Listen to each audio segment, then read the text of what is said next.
Hi, and welcome back to this Monday edition of Focal Point on AFR Talk.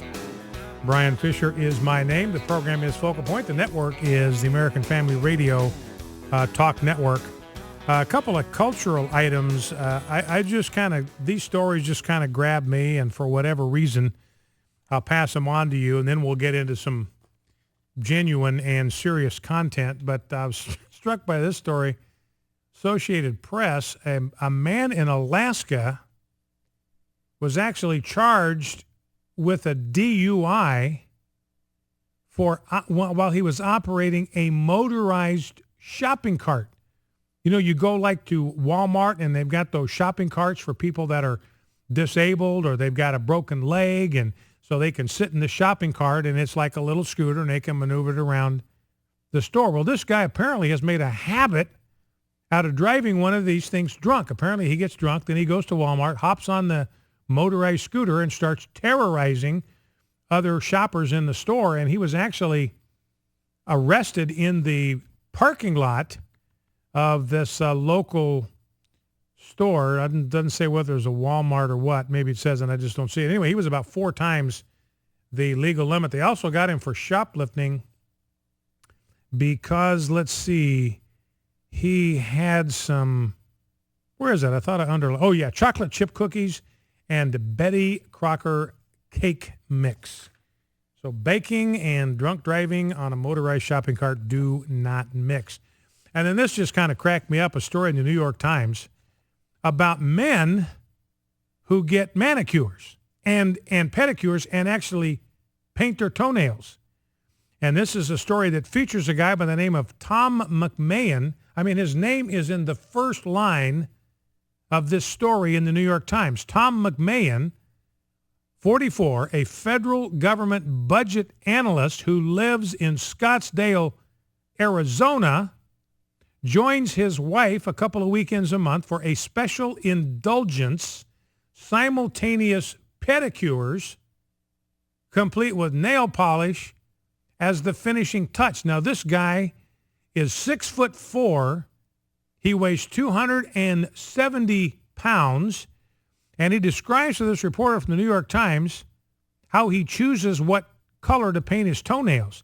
He typically chooses a decidedly bold color for his toes, often either China Glazes Gaga for green or Gargantuan green grape.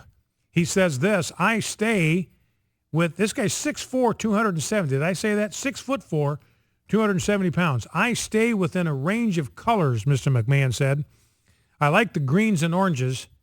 I stay away from the blacks. It looks medicinal when you do that. I choose the colors by the title of the actual color. And you know, it's interesting. This is a complete aside, but you know, it's always struck me. You know, Debbie has all this different kind of fingernail polish, and every hue has got this different name to it, like marvelous magenta or a fabulous fuchsia or something like that. And I got to think, man, there is somebody that's getting paid $100,000 a year to do nothing but think up names for nail polish. That would be a pretty good gig if you could get it. So anyway, Rob's asking me what color I wear. You know, Rob is just getting even with me because I voted for him as the guy who was the crazy one in our group. Remember last week I told you there's 4 people, 1 out of every 4 people is mentally ill, and I voted for Rob. I said Rob's the one in our team of 4 here, and so he's just getting even with me by asking me what color I use on my none of your business. Rob, I just got to tell you, if I was going to talk to somebody about the color of nail polish I use on my toes, you would be the last person on earth that I would talk to about that. So now I got to make sure I keep Rob away from the mic. He's liable to break in at any moment. So anyway, he says here, I stay within a range of colors. Now, this is what cracked me up. This just cracked me up. This is in the New York Times. This is the second most widely read newspaper in the United States of America. Here is paragraph 4. Of course, even a brightly hued pedicure is in a sense discreet since it's covered up by shoes at the office. Listen to this. This is the guy interviewing a reporter from the New York Times. This thing is read from coast to coast. He's identified himself by name, Tom McMahon, 44. He's a federal budget analyst, so you don't confuse him with the Tom McMahon that drives a bread truck. And he says he lives in Scottsdale, Arizona, so you don't confuse him with the Tom McMahon that lives in Buffalo, New York. So here's paragraph 5. He's quoted, "It's kind of my secret thing when I go to work," Mr. McMahon said, pointing out that his 5 tattoos are also concealed during business hours. "I'm highly doubtful that they know at work that I paint my toenails." Let me ask you this question.